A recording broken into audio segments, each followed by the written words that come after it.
How about a gyro for lunch today at Aplos in Highland Village? Aplos in the Renaissance. Or an amazing supreme pizza from Aplos. Lebanese rolls, wings. Oh, Pita Maz. Their hummus is amazing. All at Aplos in Highland Village and Aplos in the Renaissance. We want to welcome in our friend, Steve Palazzolo. His show, Check the Mic. He had the NFL show podcast of the year last year, and they're rolling along here as we go into another weekend of the NFL. Also coming off some college football playoff games, and we'll see what happens today with the Sugar Bowl. But Steve Palazzolo on the Farm Bureau Insurance guest line. Steve P., what's up, buddy? Happy New Year. Thanks for having me as always. And, good to get back to it here. Yeah, Happy New Year, my man. So did all the kids get everything they needed from Santa? Oh, yeah. My wife and I are trying to, take them out, do more experience stuff instead of a million gifts, So we took them out like Legoland and did some things around Boston. And then the grandparents kind of spoiled them. So best of both worlds for the kiddos. Oh, I've never been to Legoland, but I've had I don't think. I mean, now we've been down to Disney World a lot. Do they have a Legoland in Disney Springs? Hell, I can't remember. Anyway, did you like it? Yeah, it was fun. I mean, my kids they love building stuff and everything. So it's a lot of interactive, build some Legos, see the stuff that's been built. My kids loved it. That's awesome. What did you make? Did you watch Ohio State and Oregon, and/or Arizona State and Texas yesterday? Yeah, I mean, I watched both. I mean, the Ohio State thing, my big takeaway there is I think college fans need to just change their mind a little bit. I know that's crazy, but an NFL thing is happening there where Ohio State screwed up in the regular season, had one of the most disappointing losses of any team, and now they're going to, quote, get hot during the playoffs, right, and make adjustments during the playoffs. College football, you don't have the ability to do that historically, and so much of the college football debate is who's deserving, who's not deserving, who's the one, who's the two, who's the three. Well, Ohio State's going to go, and if they keep playing to this potential, we know they're going to win this thing, right? They're going to win it and play to the potential that they had back in August. They didn't do that in the regular season, but they seemingly have turned it on for the playoff, saying, hey, we're going to get the ball to our incredible playmakers, to J.J. Smith, to Jeremiah Smith, So I think there's some NFL stuff going on with the college football playoff we need to change the discourse around college. Who's deserving, who's not? It's like the playoffs are really a whole different animal. I think you framed it up perfectly right there, Steve Palazzolo. It's kind of like the Chiefs last year, right? We talked about that with you, arguably the last 2 years, but last year they just, stumbled through the regular season. They weren't as efficient as they needed to be. But when it comes down to getting it done, Andy Reid, unbelievable play caller on offense. Spagnuolo, unbelievable top 3 defensive coordinator this century on defense. And then you got 2 difference makers in Mahomes and Chris Jones. It's just about getting there. And if you get rolling, it's a totally different season. But college football fans will have to rewire their brain a little bit on that, is where you're going. They do, because so much of college football history was like, who are the 2 best teams? Who are the 2 best teams, the 2 most deserving teams that must play each other for the title? And then you expanded that to 4, and and that was okay. Like, okay, who's the final 4? Who deserves to be there? Who's earned it? Who has the resume? And now it's like, all right, you need X amount of resume. But, Ohio State, are they upset that they lost to their rival Michigan? Yeah, but will they forget it pretty quickly if they win the next 2 games? I think they will. Right. I do, obviously with the national title. So, I do a lot of this. I do consulting for some college teams as far as the transfer portal goes and everything. So I'm in that a little bit. So he was highly ranked in my numbers for, when he was transferring from Sacramento State. Highly ranked this year, right up there with Ashton Genty, but not as flashy, not as great as far as the gaudy numbers go. But the man's tough to tackle, clearly. Just has that ability to not let defenders get straight shots at him and just continuing to move forward. Contact balance is incredible. And you just see, like, he has been a massive part of what Arizona State has done, which is why they snuck up on so many teams. Scadaboo's been outstanding, and I do think that that transition to the NFL, I mean, I don't think he's going first round or anything. I don't know what his top-end speed's going to be. I don't think it's great. Reminds me a little bit of a David Montgomery type, though, where it's like up to 20 yards. Good luck trying to tackle this guy. He's going to be really efficient and effective. I don't know how many 60-yard runs he's going to rattle off, but I want that guy on my team. I'll say that. So I like Scadaboo a lot. He catches the ball extremely well. So we see the versatility, and I think he made himself a lot of money with this playoff game and in the Big 12 championship. That is so cool. Oh man, he's such a fun player to watch. Talking Cam Scadaboo with Arizona State, and Mississippi State got a big helping of him in September before anybody knew who he was, as he ran all over them, and they never adjusted. I don't know if it would have worked anyway, but they continued to play 3 down linemen, and he just ripped through there. Let me add this quickly, just because I thought it was fun. I mean, again, I'm doing some like evaluation stuff for college teams, for NFL teams. I was trying to tell an NFL GM before the season, like, hey, I got a good way of evaluating players. You should work with me. He's like, all right, we're watching running backs tomorrow. Give me a name. And I said, Scadaboo. This was in September or August, late August. I said, Scadaboo. He's the guy. And so I texted him yesterday and say, see, that's what I said, months ago. So that was the other part of the story. That was fun. You should be sending him a consulting contract today after calling that 5 months ago. I'm working on it. We're working on it. Okay. All right. Steve Palazzolo, his show is Check the Mic. You can find it everywhere: YouTube, Spotify, Apple Podcasts, and so on. He joins us on the Farm Bureau Insurance Guest Line. How much did Jalen Milroe's up and down rocky year affect him as draft-wise, Steve? I think it has to affect him. I'll be honest. I've got some people in the industry that I trust who do like Milroe and think he's a first rounder and think he will be a first rounder. And I don't know how much of that's projection or specifically what they've seen, but I do think every time it felt like he turned a corner as a passer, he would take a step back. And you see that in the Michigan game. You see basically anytime he has to hold the ball beyond a first read, it's a little bit, pass game timing is off. And I think, accuracy's off a little bit. It's definitely better than it was. I mean, when he first took over a couple of years ago and he was battling just for the starting job, it was like, all right, he has to run the ball, right? He has to be a run-first quarterback and will pass if needed. I mean, that's gotten better. But, yeah, I don't see him as a first-round talent yet. But I will say, I mean, if he comes back another year at school, I mean, that works wonders for players sometimes. The extra experience, you can improve. And I do think that the recent NFL trend that teams are going to lean into is experience. And that, Bo Nix was a 17-year starter or whatever it was. Jaden Daniels started for 4 years, right? I mean, all those things, and that stuff matters. Brock Purdy was a 4-year starter. And so it's kind of like this full circle moment where that was the thing Bill Parcells used to look for in the 90s was experience. And then a lot of juniors started coming out early, and that's where a lot of the bust rate comes from and everything. So I think the experience matters, and maybe Milroe can come back and polish up his game. But as of right now, the running ability special, but I don't see first-round talent as far as pass game goes. I don't see him. I don't even think he's guaranteed starting at Alabama. I mean, we're talking to people that's not really what he's a good player. I agree with you, Steve Palazzolo, right? And he does fit into a lot of systems at the college level, and he may work wonders at some point in the NFL.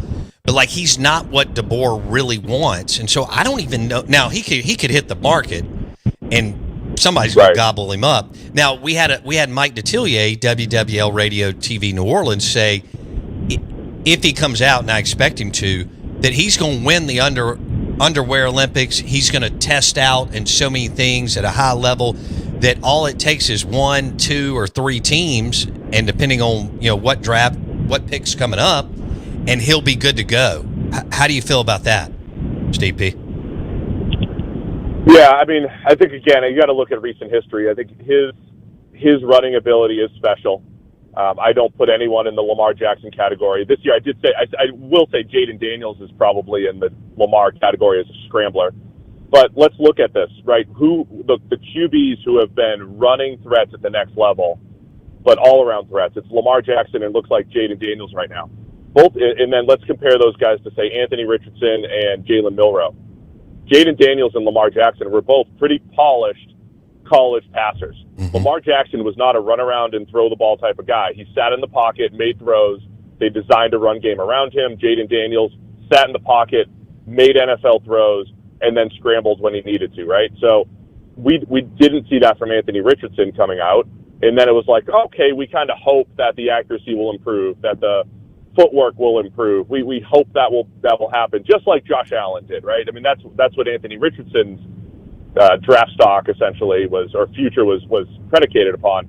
Milroe would be the same, you know. So it's not. I think you could put him on an athletic tier as those other guys as running quarterbacks, but not nearly as polished as a passer. So in other words, it's just a bigger risk. Like, I don't think Lamar Jackson was as big of a risk as people maybe thought. Jaden Daniels certainly wasn't. But Anthony Richardson, I think we all acknowledge that he was, and Milroe will be. And we see how those small sample sizes have turned out, right? The guys that showed better passing acumen in college did translate better at the NFL level. So I think it's risky with Milroe, and you're going to have to offense around his legs while hoping he develops as a passer. And you know, that's a multi-year project that might not pan out if you take that risk. Yeah, my buddy Dave Bartu says the NFL is not into developing QBs. That you have to you have to be ready to roll. I don't mean you have to be what you're the best, right? But you've got to be at some baseline level because they just don't have time. You work with NFL teams, you talk to GMs, AGMs, player personnel, and so on. Do you disagree with that or agree with that, Steve? No, I agree. I mean, Kyle Shanahan said as much last year, and someone was asking him about, can you work on a QB's footwork during the year? And talking about Brock Purdy, he's like, no. Like, who has time for that? We're trying to install a game plan. In the QB coach's job, I compare it to my pitching career. I used to always think I was going to get this great pitching coach who was going to take my 6'10" frame and help me maximize my levers and my power and, start throwing harder. And like a professional pitching coach is there to just kind of help you stay straight mentally, help you with some pitch selection, how to attack hitters, and just execute the game, right? That's what a QB coach does. Here's how you execute the game plan. Here's how we're going to read this play out. Here are the strengths and weaknesses of the opposing team. Like, it's just a week-to-week it's like a get-through-the-week type of coach, which is different from mechanics and footwork. And, you've got drills in there, but you don't have a dedicated coach to that. So if you have massive mechanical issues or whatever, that's happening in the off-season. That has to happen outside of the building. So, yeah, that's not an NFL team type of thing. That's where Jordan Palmer comes in and training quarterbacks and these QB coaches. Right. And that's why I do wonder how, when the NFL at some point maybe meshes those two and gets more of the one-on-one personal training, because that's what baseball's done, right? They have one-on-one personal training coaches all offseason, increase in velocity and pitch mix and all these different things. When does the NFL really go more to that model? Because individual development is kind of an untapped market just because of the time constraints that we've seen historically in the NFL. How do you feel about Carson Beck as a pro? Man, I wanted to like him, coming into this year. And I think even early in the year, you just say, okay, what does he do better than these other prospects? Where does he have better arm talent? Does he have better mobility? Does he have better accuracy? And I don't think he's great at any one thing. I thought he was just a very good, efficient quarterback. And I know your guy Bartu looks at, supporting cast and how much you elevating a team or not. And you could kind of see those issues with Beck, like when you lose Ladd McConkey, when you lose Brock Bowers, and it's like, all right, elevate the next crop of pass catchers at Georgia. And there were some issues in big games with turnovers and just the offense just kind of inefficient at times throughout the year. So I think he went from a little overrated, like I don't want to touch him that high, to now I think he's maybe undervalued from a draft perspective just because of the injury. So now if the injury drops him and he's not going to go higher than round 3, I'll take a shot on him in round 3. Okay. And say, hey, we're going to get the elbow back on track, and he was already going to be a good prospect and everything. I just had some concerns about, his regression this year that coincided with losing some pass catchers. No. But now I think he's maybe a good buy low candidate in the draft. Oh, okay. I like that. Steve Palazzolo, his show, Check the Mic. You can find it everywhere. He joins us on the Out of Bounds show, brought to you by the Wings and Stella Artois at Martin's in Livingston. Great place to watch the games. Who's your number one guy, quarterback? Shedeur Sanders or Cam Ward, or what direction are you going? Those two guys I haven't dug into the tape enough, but I started to cop out with this stuff, Bo. Like I don't have strong takes on the quarterbacks. I don't have, because I know your guy Dave does it, and he does a lot of eliminate this guy or that guy or whatever, but I don't know who's got a great history with this stuff. I'll keep repeating that. I don't know who has a great history of always elevating the right guys, right? So who in the last 10 years would have said absolutely Josh Allen, Lamar Jackson, Patrick Mahomes, Justin Herbert, Jordan Love, Joe Burrow was a slam dunk, I think, for everybody. But who would have, and then on the other way said, well, Josh Rosen, absolutely not, of course not. And then you have Sam Darnold and Baker Mayfield coming back around 7 years later, right? So I'll dig in. I'll give you a take in a few weeks here between Cam and Shedeur. I'm just not completely there yet. Okay. Let's go. My instinct is Cam Ward right now, though. That's my instinct. Okay. All right, Cam Ward, Shedeur. I think it's going to be a hell of a race between those two. But I think they'll be off the board early, so it's all good for both. Yeah. All right, going into this weekend, including injuries for teams, on the NFC side, who are your top three teams as we wrap it up here, and we're right on the brink of the playoffs? All the teams with the best records. I mean, the Lions, I'd go Lions, Eagles, Vikings. Okay. So even though the Vikings have the better record than the Eagles, I think I trust Philly a little bit more, but Vikings continue to impress. It's going to be an incredible game. Lions, Vikings, division on the line, 1 seed versus the 5 seed on the line. The losers going on the road in round 1, the winners staying home and then never leaving. So massive implications, but I still like the Lions as the best team, even with the defensive injuries. I think they have a chance to get guys like Alex Anzalone back at linebacker, maybe Carlton Davis back at corner. So they have a chance to get healthy during the playoff run. And I just think Detroit has just too many answers offensively. But I'm impressed with Minnesota. The Eagles, I think defense has regressed a little bit the last couple of weeks. That's a little concerning. We've seen that at times with Vic Fangio. Historically, good defense, maybe collapses at times in the playoffs. So we'll see if that holds up. But I think all three teams have multiple ways to win on both sides of the ball. And on the AFC side? It's the big three. I mean, it's Kansas City, Buffalo, and Baltimore. And as just like last year, Baltimore and Buffalo are flashier, right? I mean, they both have better offenses statistically. They're both, good defensively. They both have the better firepower, playmakers. Lamar Jackson and Josh Allen are both playing better than Patrick Mahomes for the second straight regular season. They're battling for the MVP. And, of course, Kansas City's just lurking. And it's like, we could just play a complete game. And if we play a complete game, nobody's going to beat us, because that's what Kansas City does. They don't make mistakes. They've become a ball control, play defense, don't make mistakes type of team, which isn't flashy, but it continues to win. So those are the top three. I'm just going to be interested to see if anybody could force KC into those mistakes this year. Can Baltimore or Buffalo do that? And look, I think we're looking at Baltimore, Buffalo in Buffalo round 2, and winner goes. I think Kansas City gets a cakewalk to the AFC Championship again. They play, Texans or Pittsburgh or the Chargers. They might have a close game again, but I think Kansas City's in the AFC Championship again, and Buffalo and Baltimore battling to get there and trying to knock off the champs. Do you have a sleeper on either side, NFC, AFC, or no? See, I keep thinking the Packers are dangerous, but they keep running. When they run up against good teams, they've faltered. I would say the Chargers, and the Chargers they played Kansas City really tough both times. And the first time, the Chargers were missing. Herbert had about 4 injuries. They were missing both tackles. They were missing Derwin James, and they lost by 7. And then the second time, they were missing Ladd McConkey, who I was just mentioning earlier. That dude's uncoverable. So if the Chargers stay healthy, the way they play their brand of, slow the game, play some defense, run the ball, and then, hey, Herbert's got to make some special throws. They seem like they could catch fire. I don't love them, but, in a week or two to catch fire and put it all together, and Jim Harbaugh running the show, I'd say the Chargers. Okay. Yeah, I wouldn't go against Harbaugh. And he's got a big-time quarterback. So, all right, last one real quick. Sam Darnold, are you sold on him, or is this just a one-off type deal? It's funny because on our podcast, he had a history, and we moved into this trend. He had a history of having 3 good weeks and then falling off. He did that 3 different times in his career.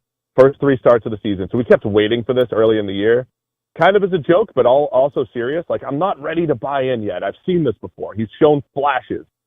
And now I'm bought in, man. I mean, him, Kevin O'Connell, and I don't know if it's going to work anywhere else if he leaves, but I'm impressed, man. He's fearless. He attacks down the field. He does have maybe the best group of playmakers to throw to. That helps. Yeah. Kevin O'Connell, though, it helps a lot. But Darnold's making it work. He got to his 3rd read for a Jordan Addison touchdown last week and put it right on him.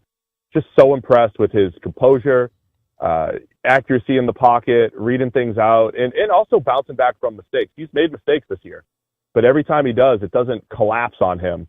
It's not, all right, there's the old Sam Darnold. He bounces back. So I've been so impressed with Darnold and just how he's developed. So, yeah, I'm sold on him.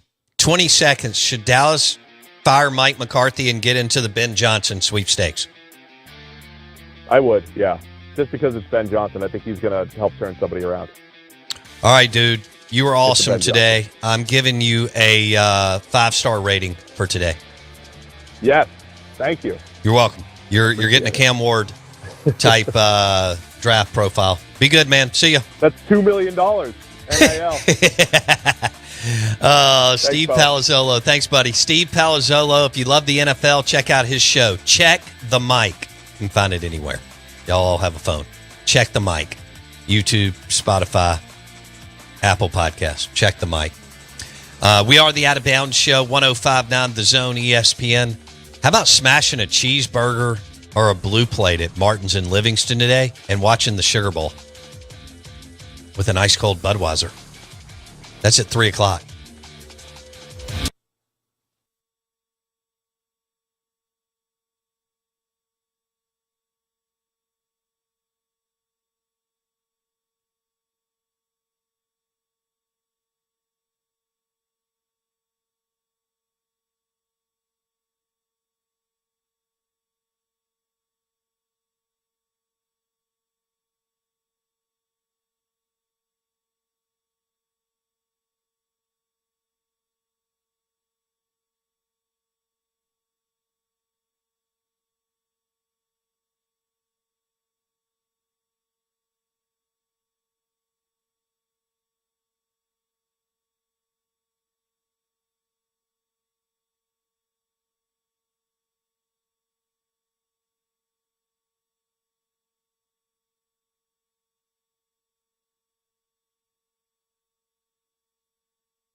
WRKS Pickens Jackson. All systems go. Live from the Whiskey 61 Lounge inside the Bank Plus studio. This is Sound Warning. Live in the studio.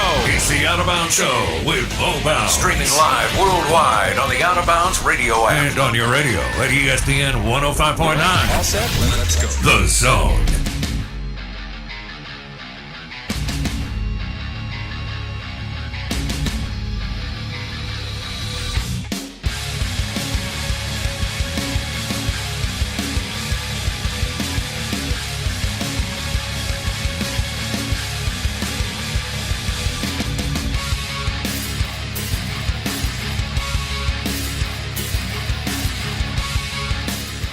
Oh, good morning. Welcome into the Out of Bounds Show. 105.9 The Zone ESPN. It's brought to you by Eye Care Professionals.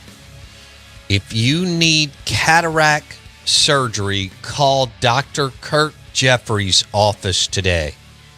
Eye Care Professionals, 2 locations on Lakeland Drive. Eye Care Professionals, 2 locations on Lakeland Drive. Eye Care Professionals. Bo Bounds, straight funk, Jackson Meadows, who did not get into Shuckers New Year's Eve. It's too long of a line. He joins me. We join you. Good morning. Welcome in. We're 105.9 The Zone, ESPN. And thanks for hanging out with us. Happy New Year. Happy New Year. Big week. We got Ole Miss playing tonight. The Sugar Bowl was delayed because of the tragic terrorist attack down in New Orleans. Our thoughts and prayers with everyone down there. They'll play in the Superdome this afternoon at 3 o'clock. They would be Georgia and Notre Dame. The winner plays Penn State. The other side of the bracket is already done. It's Ohio State and Texas. Ohio State thumped Oregon. Texas escaped after dominating for a while and looked like they were going to pull away. Dilly and Cam Scattaboo had some other plans. And boom. Arizona State scores twice in a minute 31 in the fourth quarter. They take that deal into OT, and Sarkisian dials up some unbelievable play calling, and they win. And they won. And Sun Devil Macy is on the Mac Hike Auto Group text line. Dude, your team had a great year. You had a great year. And I know yesterday hurts, and it would for any fan. But your team could have gotten blown out, and they answered the bell, and they hung in there just enough, and then boom, scores in the fourth quarter, and all of a sudden you're in overtime. And it was crazy game there at the end and then overtime. But that party school deserves to be partying regardless. Yeah, they are a party school. It's a phenomenal campus. I've been out there, and the bar, Sun Devil Macy says he needs a cardiologist. He says, I accept this as your Dilly apology. Bartu is next. Yeah. Bartu said that Kenny Dillingham, Bartu totally whiffed, as we mentioned, was not sold on Kenny Dillingham and Dilly's empire. But Dilly Mania has hit Arizona State. Now, if you've listened to the show, is this one of the schools I've told you about that should win big? It is. North Carolina, Arizona State, UCLA. You ever get right, you ever get committed, location, money, boosters, all that.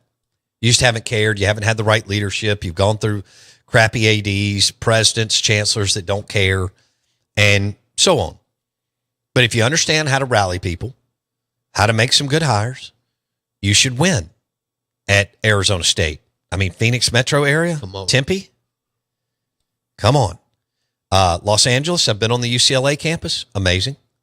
I could recruit there starting this morning. Yes, I could. I'm in recruiting for a living. I mean, we just recruited the hottest bourbon in the country on the show, Elijah Craig, official bourbon of the PGA and Ryder Cup. It took a while, but we recruited them. I could recruit at UCLA, Arizona State, North Carolina in my sleep. I'd find other recruiters, and we would recruit at a high level. That's why I don't understand Starkville. By the way, the Mac Hike Auto Group text line is 601-885-3776.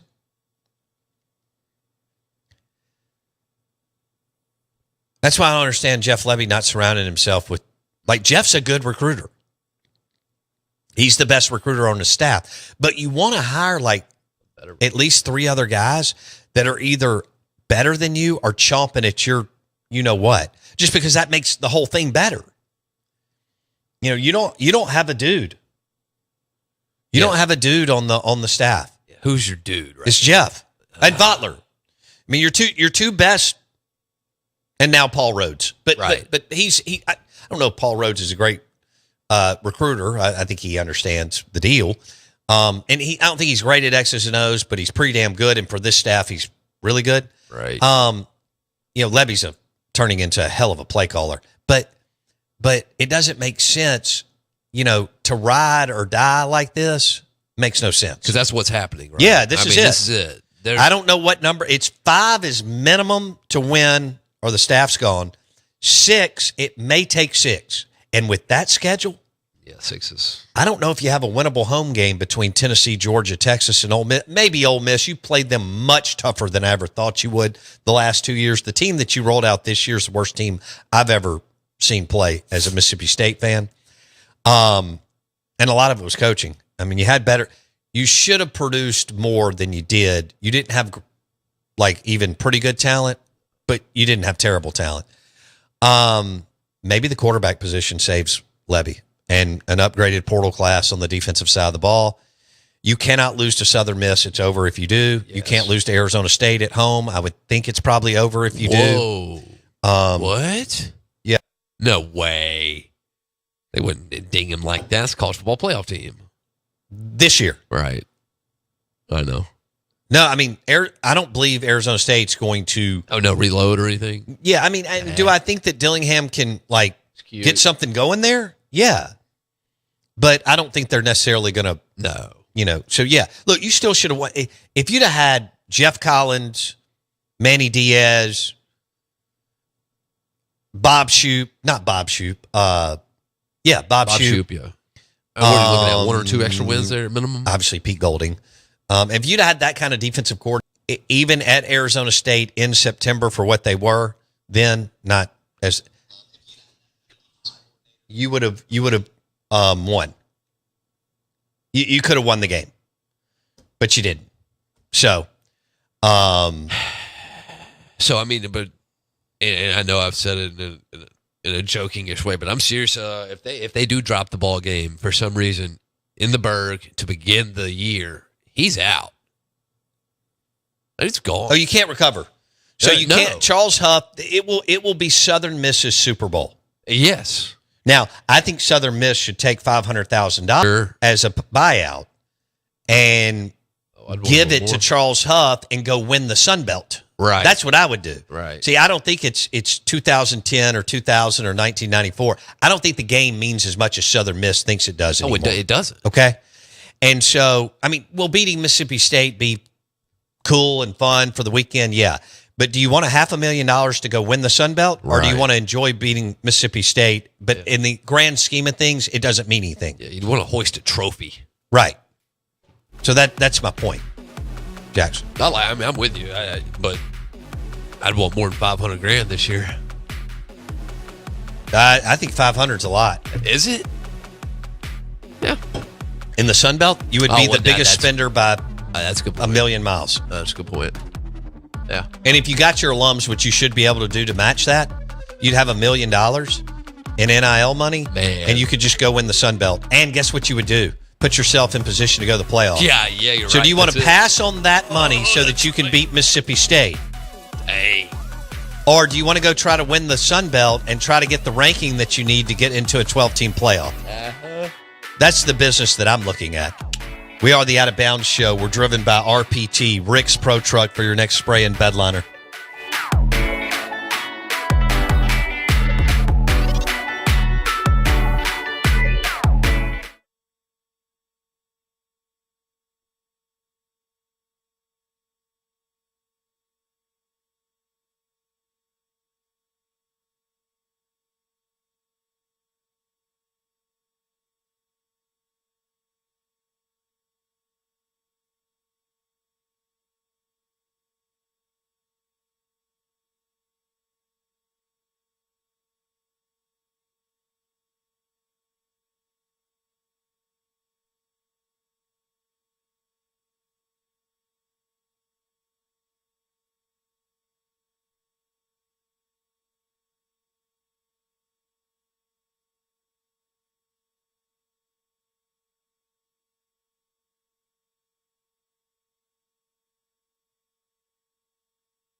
All right. Man, this is so good. We got to switch gears. We've gone hardcore sports for way too long, which is not who we are. Thank God. We'll let other shows do that. It's National Buffet Day. And y'all know kind of how I feel about a buffet. I mean, they're fine. It's not something that I covet by any stretch. And we were, we took a beach trip over the holidays, and one of our friends that was on the trip with us, she grew up out in rural Mississippi. And she went on this rant. She was like, I don't like buffets. That's all we ate growing up. Because there was a buffet on property at the resort we were at. Now, there were other restaurants. You only hit that during the day, right? You go through and get a little breakfast, okay? And it was fine. I mean, they did a wonderful job with it. I mean, it was well done. But obviously at night we were, eating at the different restaurants. I mentioned the Italian place there was really good, and the hibachi place, clean hibachi, was amazing. And then like y'all been to resort, on the beach, they have these little tiki huts where they're cooking, and in Jamaica, their deal is jerk chicken, and it's again, it doesn't have preservatives and so on. And they've got these huge smokers out there like Jeff Jones uses, and some of our friends that and people that are gung-ho and or pitmasters, right? Like Wally Cummins and all these guys that have all these bells and whistles. Kendall Collins, all the guys that Les Penn, all the dudes that hang out with us and cook with. And we need Jackson. I need to be committed to bringing in more, cooking, culinary segments in 2025.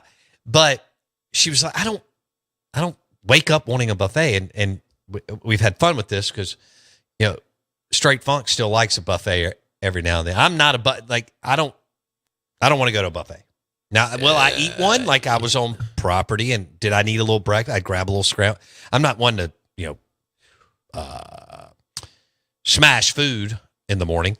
I do, but if you've got some scrambled eggs, I love the protein, and they actually cooked crispy bacon, which I thought was excellent. And so that was good enough to get me going, and then we'd go out on the beach and do our thing and have some beverages and so on. Yeah, but buffets are a staple.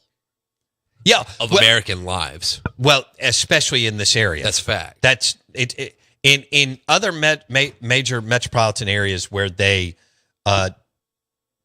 don't eat like we do, right, and exercise a lot more. I mean, we've come a long way. We have. I mean, you can roll around this metro area and see that people are working out. Right. Okay. And look, man, there were people from all over the world at the resort that I was at last week, and there are people taking care of themselves. Believe me, I mean, there were 60-year-olds who looked amazing. But yeah, I thought about you on National Buffet. What's your favorite buffet? No, I was about to say, I mean, it used to be Barnhills whenever I was younger. Okay. Junior high school? Yeah. Okay, just smash some Barnhills. Drill it. Okay. I think that might have been the first one that I ever went to that had dessert as well.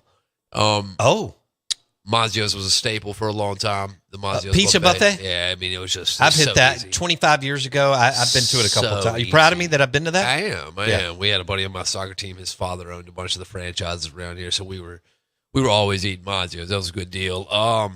But Two Sisters Kitchen. Oh yeah, down by George Street. Does that classify as a buffet? Well, that is a scaled down, very well done. But you could go back and get more. Or do you had to load? I don't know if you went back. First of all, let me ask you this. Who in the hell needs to go back and get more? Well, hold on now. It depends. I mean, let's all get ourselves under control here. Who needs to load up a plate at lunch?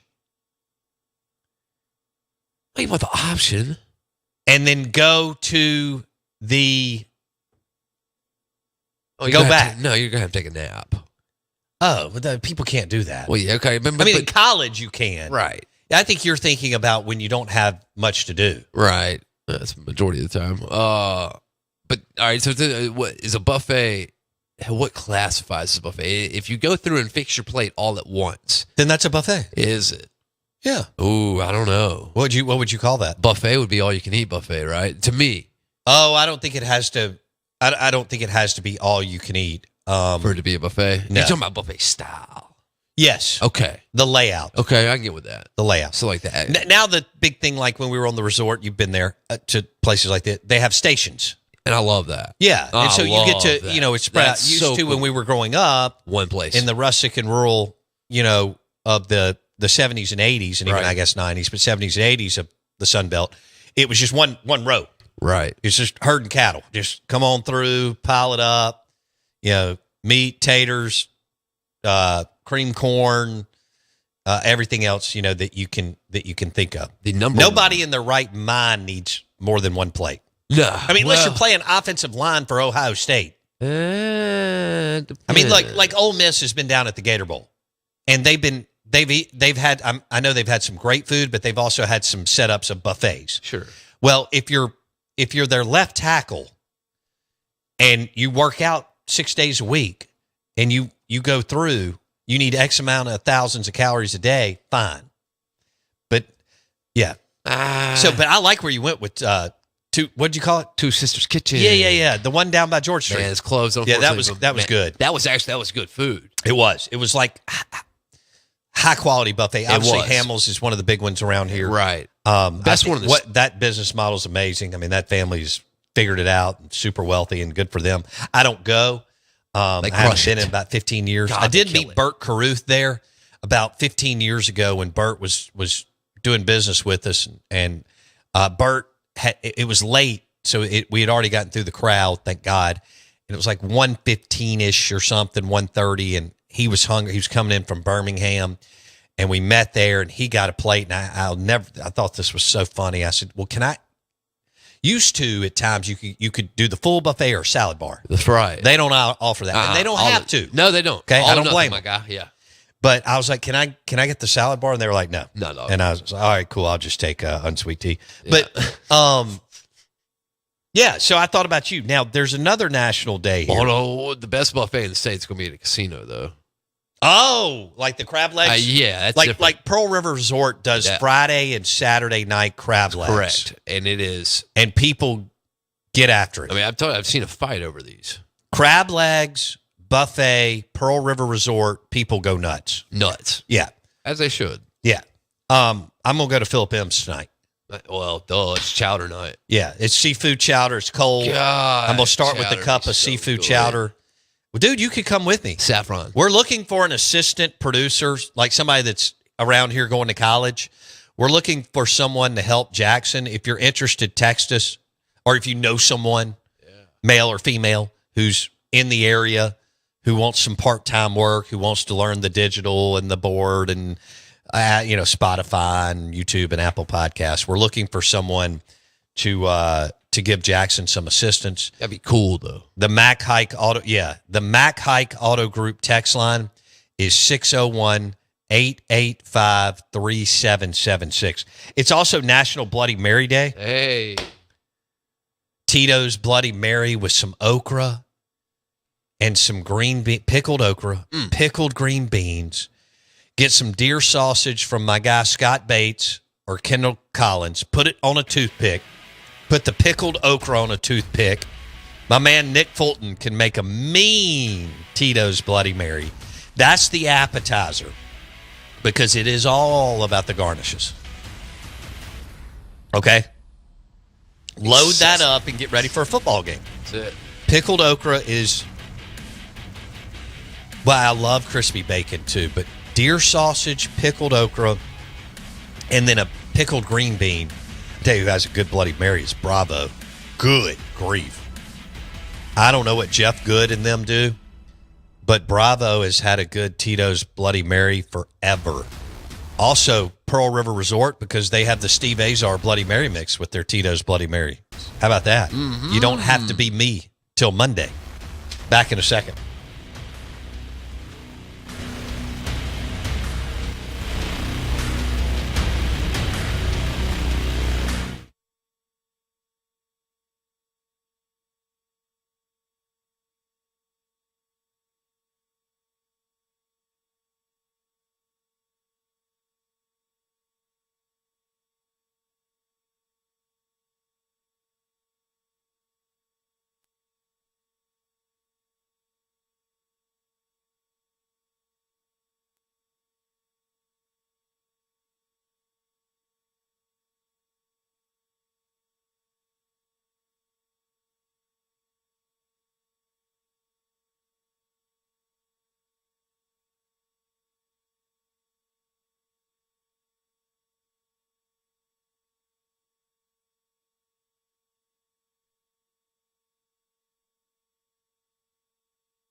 All right, we have our Gator Bowl correspondent coming up in 5 minutes, and that would be, or less, Brad Logan.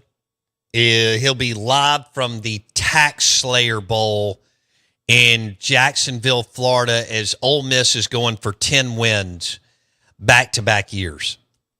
Well, they had 11 double-digit wins. They had 11 last year. They're 9-3. If they beat Duke, which they should today, they'll be 10-3. They're in the Gator Bowl, and it's now called the Tax Slayer Gator Bowl. It's a night. They moved it a little bit later.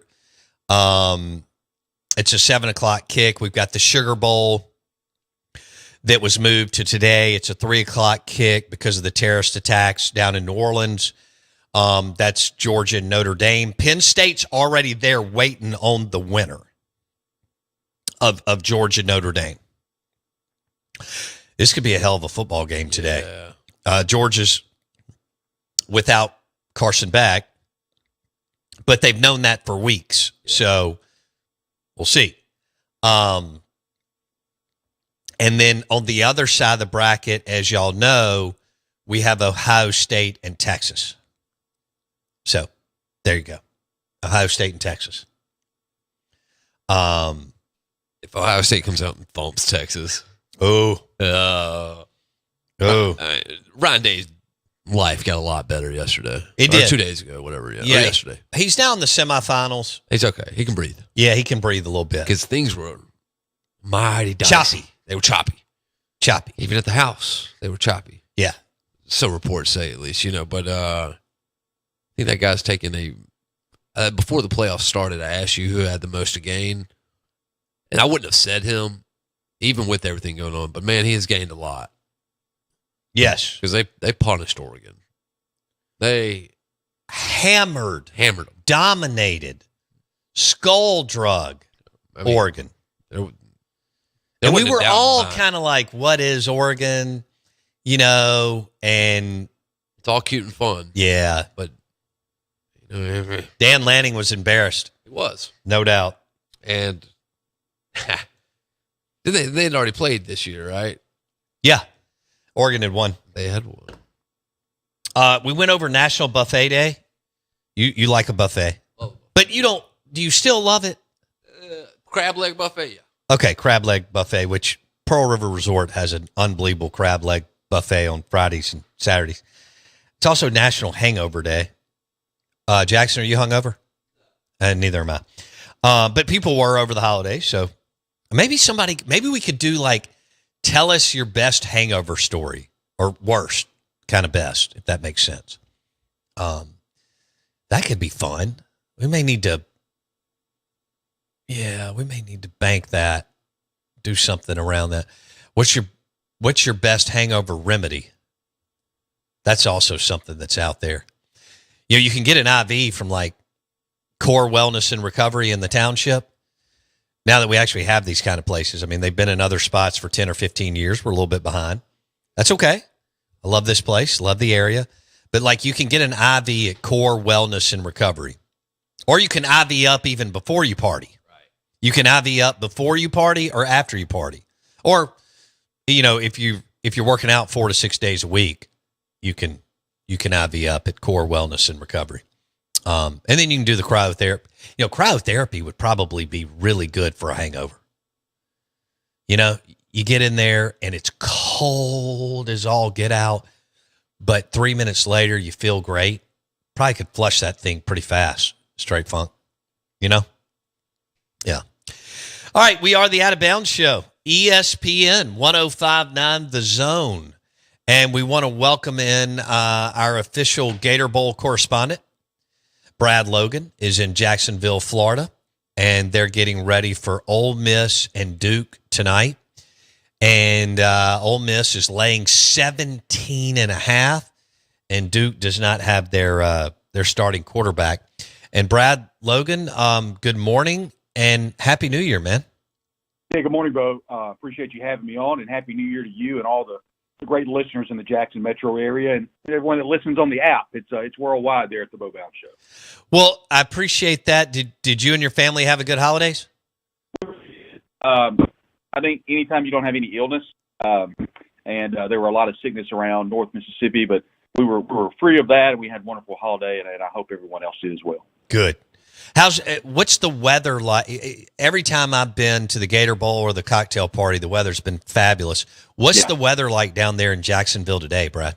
Expect it to be very nice, but it will be cool. And I had a chance to visit with some of the administrators for the Gator Bowl yesterday, and they were talking about how they wish that it would be a little bit warmer. I think by the time kickoff, it's going to be in the 50s, and then maybe the high 30s by the end of the game. Wow. You know, this game is going to kick at 7:05 Central, which is 8:05 here in Jacksonville. So this thing will be over till midnight, and you know, it's just going to be really cool. And one thing we did learn is they're not going to open the upper decks, and that's not something they normally do anyway, with the exception of I think it was South Carolina and Notre Dame. They opened up the upper deck. So don't know what kind of crowd we're going to have tonight, but I think more or less, you know, Bo, it's an opportunity to, if things go to script, with Duke not having Malik Murphy as talented, basically he is the straw that stirs the drink on that Duke offense, and they're going to be leaning heavily on a quarterback that hadn't had any snaps of any significance, Henry Bell in the fourth. A redshirt sophomore's had one completion for 1 yard or something. I mean, That's a disaster. He hasn't played at all. So good luck with Walker Nolan in that defensive front. But I think the perfect script for Ole Miss, and Vegas kind of sees this too, is to come out and really solidify the game and really kind of flip the script. I don't know. No one's told me if Austin Simmons is supposed to play the second half, but I think a perfect scenario would be for Jackson Dart to tip a hat, to break all of the records, and then kind of hand the reins over in the second half, or at least the fourth quarter, to Austin Simmons. Okay. All right. That makes sense. Brad Logan on the Out of Bounds. I don't even know how to introduce. You do like 6 different things in sports. What would be the main way that you would want me to say Brad Logan X on the Out of Bounds show? Yeah, I think right now, you know, you're right. We're blessed to where we work for a lot of different outlets. So I've kind of just created my own network with the Logan Media Network, and just work for whoever I need to. And so today we're down here working for of course, the Logan Media Network, but also doing work with 24/7 Sports and Inside the Rebel, so providing some content for them as well. So it's very busy, but as you know, Bo, in this line of work with college football, it's a lot of fun. So it's definitely a great time of year. And you know, now that the Sugar Bowl has been moved, and that's just an incredible tragedy down in New Orleans. I know you and I both have been exactly where that happened. Mm-hmm. And so it really puts things into perspective. So when they moved the Sugar Bowl to today, that backed up this game until 8:05 Eastern. So Ole Miss still has the primetime spot, but it's going to be quite late on ESPN. Yeah. All right. So that's what I'll go with. Brad Logan, InsideTheRebels.com. He's doing work has been for a while, but that's one of the focuses today. He joins us on the Farm Bureau Insurance guest line. And Brad, I think you framed it up there well. You know, Duke may not score double-digit points. I mean, good Lord. So I tell you what, the Grove Collective, Lane, Walker, Keith, among others, did a good job. And there's nothing wrong with this, incentivizing these players to play this game. And not have, you know, whatever, Brad, 27 opt-outs, you know? Yeah, that's a great point. And no one's really talking about how not only is Ole Miss recruiting the portal really well, they did pretty well in high school recruiting this year. They're putting more of an emphasis on that. But I think recruiting its current roster and not allowing the Arkansas situation to happen to your roster. And it's just Lane Kiffin. You know, he gets a lot of hate online, and I get all that, but he's always a bit ahead of a curve when it comes to the transfer portal and roster management, and he's always been very good. And I agree with you that to be able to not even think about that, but if you don't make a college football playoff and you make a bowl like the Citrus or the Gator or a really good SEC bowl, put an incentivization in there to where you can't, if you leave, you're not incentivized for 2 or 3 months. And so, well, really 2 months, month and a half. And so I think that says a lot about the collective and kind of being at the forefront of everything that's going on in the world of college football. Who do you expect to get the most carries at running back today for Ole Miss? Well, I'll probably be on your show next week and then called an absolute moron, and that's fine. I've been called much worse. But I really think Ulysses Bentley is going to get a lion's share of the carries today. Micah Davis, who for whatever reason, the walk-on wide receiver took a majority of the snaps against Florida. We did see Bentley have the big run against Mississippi State. Really didn't do a lot after that. He had a couple of runs. But I think the biggest question right now is what about former four-star running back Logan Diggs that transferred from LSU that blew his knee out in the LSU's bowl game last year. He's been practicing. He has been practicing with a knee brace, we're told. So Inside the Rebels learned earlier this week that we were told that he was going to play. We'll see if that comes to fruition or not. I do think they would like to get him some carries. I don't mean to de-emphasize the Gator Bowl. Please don't think I'm doing that, but this has a lot of spring game vibes to it. Right. And there's nothing wrong with that. I think having the extra, 18, 15 practices, allowing to get some of the younger guys some time to play, because that defense next year is not going to be as good as this year. And that's not saying it won't be good. It just won't be as good as this year. Sure. Because you've got a lot of high school players that I think are really good, with Cam Franklin that played at Lake Comer in high school here in Mississippi, or back home in Mississippi. And then you've got William Eccles that played at Houston High School down the road from Oxford in Mississippi as well. So those are guys that are going to get a lot of snaps. I think we'll expect to see them a lot in the second half. Once again, I just can't reiterate enough. I just think that if Ole Miss gets a really big lead, this staff would love to turn the page to 25 and allow younger players to play and allow Jackson Dart, Walter Nolan, J.J. Pegues, Jared Ivey to go out, Prince Imamiel, and go out in their own way. The only player we know that's not playing on the Ole Miss defense right now as we talk the morning of the game is linebacker Pupal. And I've had pretty extensive conversations with his representation. He really wanted to play, and he's just got a lot of money on the line. You can understand why he's not playing in this game. Right. But he really wanted to play. That's really the only one of significance that's not playing for Ole Miss. Okay. So real quick, we learned yesterday that cornerback Lewis Moore, who's had a kind of up and down year, he is committed to Indiana, and he's starting for Ole Miss in the bowl game. What? Yes. When you don't think it can get any weirder, Lewis Moore, who entered the transfer portal, committed to Indiana. At least on paper, I say on paper, all we know is that he verbally entered the transfer portal. I don't know the paperwork trail. We learned yesterday, Tyler Comas learned that he's going to start and play cornerback, which tells me the proper paperwork probably wasn't done, and Ole Miss would love to have him back for next year. But when you just don't think it can't get any weirder, a current commit to Indiana is starting for Ole Miss in the bowl game. Good grief. For our listeners, Manny Diaz is the head coach at Duke, and he was former defensive coordinator at Mississippi State, Texas, head coach at Miami, and spent a couple years up at Penn State under James Franklin before taking the Duke job this past year. He replaced Elko, for our listeners. Elko jumped back to A&M as the head coach, and Manny Diaz replaced Elko. The line's minus 17.5. You think Ole Miss covers? I don't know. They have not covered big lines this year.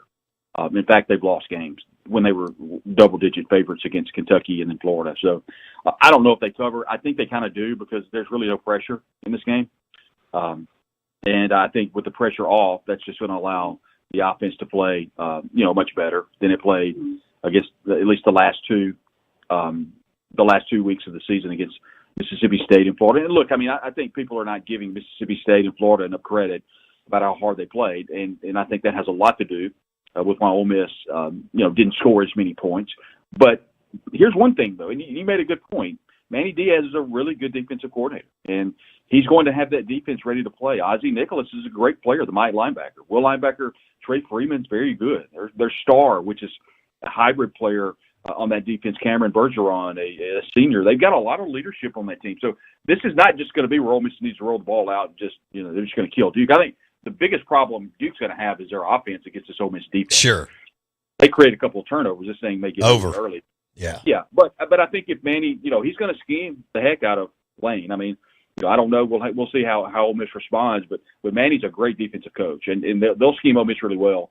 And we'll see where it's at. It may be kind of a low-scoring game early, and then maybe, like I said, if Duke turns it over, pick six or something, I think that's the calling card for Ole Miss to really run away with it. Mm-hmm. Yeah, so ideally you get 2 quarters of play from Austin Simmons. The the backup quarterback to Dart. And who's going to be Austin Simmons' backup?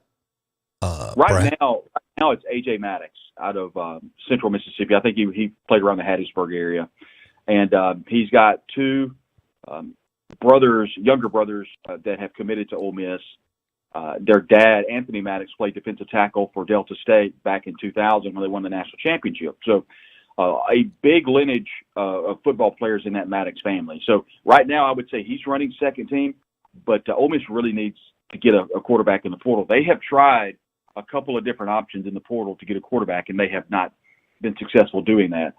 And a lot of that, Bo, is simply if you go out and you're trying to get a quarterback to transfer, that may be a sitting starting quarterback. He's not going to want to come to Ole Miss and back up Austin Simmons. So it's been difficult to get a second or a third string quarterback, but Ole Miss is going to have to try to do that because, you need more than two quarterbacks on roster. And also Ole Miss needs to get a running back in the portal as well. They have not been able to do that. There's been some scuttlebutts about the Alabama transfer running back. Thought they had him, and then of course, he goes to Michigan, and there's been some other running backs. So Ole Miss has got some work to do in the running back room as well. They feel really good about Ja'Kai Mills-Knight, the current commit out of Florida, coming in and being a very integral part of this offense, along with Logan Diggs. So you've got two going into next year, but you really need two more. And if anybody knows you need to be 4 deep at running back, it's Ole Miss because they really struggle down the stretch. Yeah. Is the Bentley thing, him not playing, is it still a head scratcher for everybody that covers Ole Miss in Oxford? It is. And, the collective media have asked you, we're blue in the face, and you get the same answer. And so, you don't know what it is. There's been some that have said if you break down his carries against LSU and Mississippi State and you take away one or two runs from each game, that he doesn't average very much, a carry. And I'm like, but that's the whole point of running the football. Why would you take away the most important carries of the game? So that's just making up reasons to justify not playing him. So I'm not of the situation where I believe, I don't know. And I know that's not the right answer, but you ask anyone that covers or follows the team, it's just a head scratcher. Like you said, nobody knows why he's not playing. I do anticipate him playing a lot tonight. So okay. It's he and Dominic Thomas. What year is he, Brad? Is he coming back? No, this is his last year. This is it for Ben. Okay. I can't keep up with COVID years and everything else. Guys with the 8th year, and it's just crazy. It is nuts. Thomas may get carries, and then, of course, whatever happens with Logan Diggs, we don't know if he'll be able to get any carries. I think he might, so that's kind of what we're looking for. And what's the latest on Trey Harris? I think the latest I saw was I don't know if he had surgery, but he will not be available tonight. Right. He did receive an invite to the Reese's Senior Bowl. I don't know if he'll be able to play in that, but you talk about a wide receiver that's just incredible that just could not get away from the injury bug. If he's healthy all year, he makes he made a huge difference anyway. But sure, if he stays healthy, maybe even against Florida, maybe it's a different game. And so, you go back and look at the Kentucky game and the LSU game, 2 games that Ole Miss lost, and Umami Ellen is not a factor in either of those games due to the leg injury. So there's a lot of things that happened to Ole Miss this year that you kind of scratch your head. You wonder if things might have been different, but they're not. That's why you play the game. You don't play it on paper, and this is where Ole Miss is at this point in time. Okay. Well, enjoy the day. I hope you have hope you get a great lunch. And are you roaming around downtown today before going to the stadium? I've got some work to do, so probably find a place to watch the Sugar Bowl, finish up some work before heading over to the stadium and getting some video with the team coming in. And then I think the main thing this year, specifically for a bowl game, is who's playing, who's stressed out, who's not injured, who's injured. And, we learn a lot on game day throughout the day. But until you see the players come out and warm up and you start talking to different folks, that's when you really learn. So we'll get to the stadium early, try to get all that information to all of the folks out there that follow us and make sure you're up to all the players. All right, Brad Logan, InsideTheRebels.com, among other platforms on the Out of Bounds Show. Brad, appreciate it, bud. Happy New Year. Thanks, Bo. Take care. Brad Logan on the Out of Bounds Show. Our Gator Bowl correspondent. He's live in Jacksonville and walked us through, ideally, Ole Miss gets up early, can pull dart at halftime, and you get to see Austin Simmons, your future at quarterback, for 2 quarters against Duke. I don't know how the hell Duke's going to pass midfield. They're playing a quarterback today that's completed 1 pass for a yard. Malik Murphy's out. And he's a good player. He's out. So they're laying 17.5. I just got a text from somebody streaming the show in Tuscaloosa. They believe Ole Miss will cover. Yeah, I feel that. No pressure. Dart's going to get out there and throw. Watch, you'll have like 250 yards in the first half. Yeah, just. And then, all right, Coach, I appreciate it. Right. He was a hell of a player. One of the greatest players to ever play at Ole Miss. Into the sunset. I don't know where he'll get picked. 3rd round, give or take. But he's a big kid. He's a big athletic. Phenomenal player. I mean, he gets tough as hell. He has taken some shots the last 3 years. He'll certainly get a good look, right? Yeah, I think you have to. He's warranted. I think 3rd round. Ooh. Maybe 4th. If somebody falls in love, maybe the end of the 2nd. But Detillier had him mid-3rd, back end of the 3rd. But he's also going to have a chance to impress some people because of what he's got already on tape. But physically, he's a beast. Yep. I mean, when I saw him, he was 3 feet away from me on the square right in front of Finch and Kelly 2 months ago. I didn't know he was that big. I mean, pro day ought to he go looks well. like Dak physically. Yeah, pro day ought to go well. Yeah, absolutely. So he's got a chance to make some. Well, he's already made money, right, in NIL, but he's got a chance to make more money, a lot more money. All right, Sun Devil Macy says, "I need cryotherapy, I need IVs, I need everything. Throw it all in." We were talking about core wellness and recovery in the township, and those IVs are spot on, full of good vitamin C and zinc and magnesium, and you can either hydrate, pre-hydrate, post-hydrate, whatever. Hey, enjoyed the show today. We'll be live from Pearl River Resort. If you missed anything, we're on Spotify. Search Out of Bounds with Bo Bounds for the podcast. See you.